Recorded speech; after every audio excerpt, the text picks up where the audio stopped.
ازيك عامله ايه؟ الحمد لله. ازيك؟ الحمد لله. ايه اول مره تختاري الايجي كون؟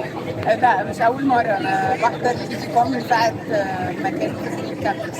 عملتي كوسبلاي قبل كده؟ لا، كلها حاجات بس اتمتس يعني. مثلا مرة عملت بتاع روروني كنشن شيشيو. بس ده كان الايجي كون اللي فات. بس جست يعني في بارتيسيبيت، مش ان انا اطلع اون ستيج. كويس. انت بتقولي ايجي كون انت. اه. تعرفي ايه عن الثقافه اليابانيه؟ لا، هو انا اصلا اوريدي بدرس. كنت يعني من زمان، من 2010 كنت بدرس في الجي اس. ايه I'm ده؟ a Japanese الله. speaker. فاعرف حاجات كتير عن الثقافه اليابانيه. الله. كنت بفولنتير معاهم، كنت بسافر. انا بارت من الدانس كلاب بتاع الجي اف برضه. فاحنا بنربط حاجات تراديشنال في الاكل ماتسوري والناتس ماتسوري، اللي هم الاحتفال اللي هو بتاع خريف وبتاع الصيف. بس لو عايز تسالني اي حاجه قولي لي.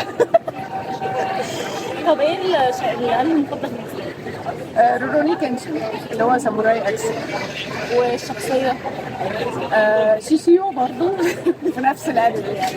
طب تعرفي مين هم الجنيو؟ الجينيوس عارفاهم. كنا بنشتغل معاكم في الكوريوكاي، برضو في الجابان فاونديشن.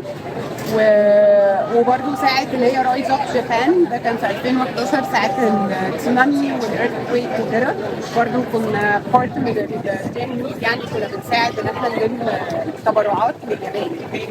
انت عارفه انا دي بدري. انا مش محتاجه اقول لك اعملي لنا فولو او لايك على الانستجرام او لا، انا عارفاك. واتساب. باي باي. باي.